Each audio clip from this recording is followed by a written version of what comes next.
பெரியாருக்கும் திமுக என்ன சம்பந்தம்? அவனை செத்தங்கடா, அவன் உங்ககிட்ட மாட்டலடா, நீங்க தாண்டா அவங்கிட்ட மாட்டிருக்கீங்க. இளைஞர்களுக்கு தெரியாது, இளைஞர்களுக்கு தெரியாது கலைஞர் பெரியார எழுத்து எழுதினாருங்கிறது இன்னைக்கு இருக்கிற இளைஞர்களுக்கு தெரியாது. கலைஞர் பெரியார எழுத்து எழுதினாருங்கிறது இன்னைக்கு இருக்கிற இளைஞர்களுக்கு தெரியாது.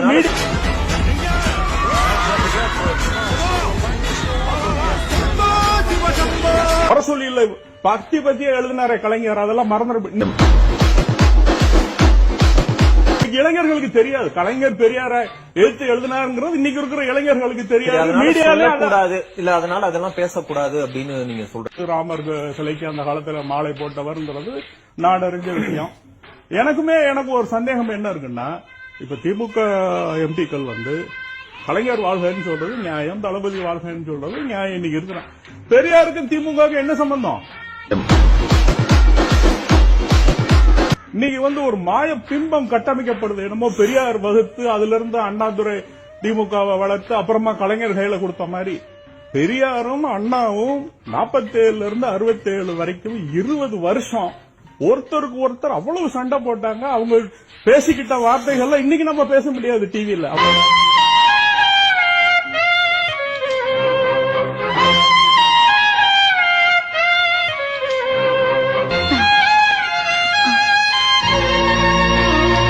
பெரியார் தான் என்னுடைய வழிகாட்டி, தலைவர் பதவி அவருக்காக மட்டும்தான் சொல்லி கட்சி ஆரம்பிக்கும் போது சொன்னாரு. அதான் சொல்ல 16 வகை கறி வச்சு ஒரு அசிங்கத்தை வச்சுட்டு அப்புறமா 14 வகை கறி இருக்குன்னு சொல்ற கதை தான் அது.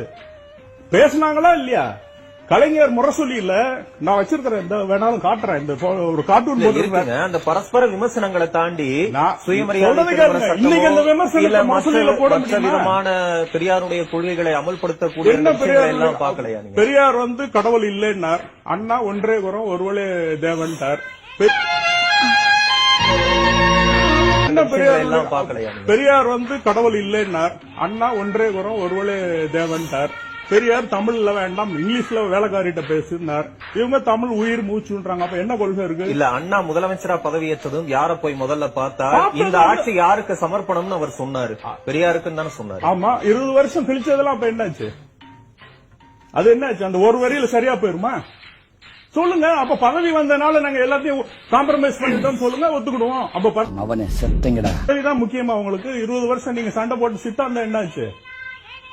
அவனை செத்தங்கடா, அவன் உங்ககிட்ட மாட்டலடா, நீங்க தாண்டா அவங்கிட்ட மாட்டிருக்கீங்க. இதுதான் முக்கியமா உங்களுக்கு. 20 வருஷம் நீங்க சண்டை போட்டு சித்தாந்தம் என்னாச்சு?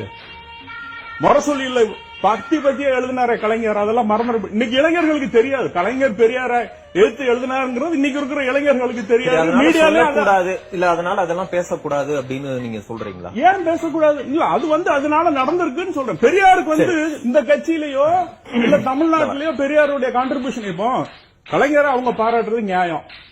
அவங்க கட்சியில அவங்க தலைவர் தமிழ்நாட்டில் முதலமைச்சரா இருந்திருக்கிறார். பெரியாருக்கும் தமிழ்நாட்டில் உள்ள பாலிடிக்ஸுக்கு இன்னும் அவர் அரசியலே வரல. சரி, பெரியாருக்கு திமுகவுக்கு என்னங்க சம்பந்தம்? தேவையில்லாம நீங்க அவரை முன்மொழிஞ்சு பாராட்டு. திமுக பெரியார கிளிகளின்னு கிழிச்சாங்களா இல்லையா? நம்ம பொண்ணு வரலாறு மறந்துட்டு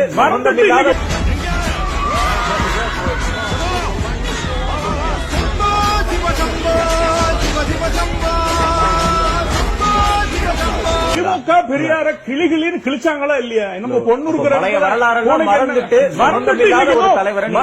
நீங்க இத்தனை காலம் கொட்டி கரிச்சு, அதாவது விமர்சனம்ங்கிறதுக்கு அப்பாற்பட்டு அவ்வளவு கீழ்த்தரமான விமர்சனம் எழுதின தலைவர்கள் 2 பேரும். சரி, அதை மறைச்சிட்டு என்னமோ பெரியாருக்கு இவங்களும் கைகோத்து நின்று இந்த திராவிட இயக்கத்தை வளர்த்த மாதிரி ஒரு இது கொண்டு வராங்களே. முடிச்சுக்கிறேன். அப்புறம் என்னோட கருத்து ஃபுல்லா முடிச்சுக்கிறேன். நீங்க 2 சேர்த்து பதில் சொல்லு.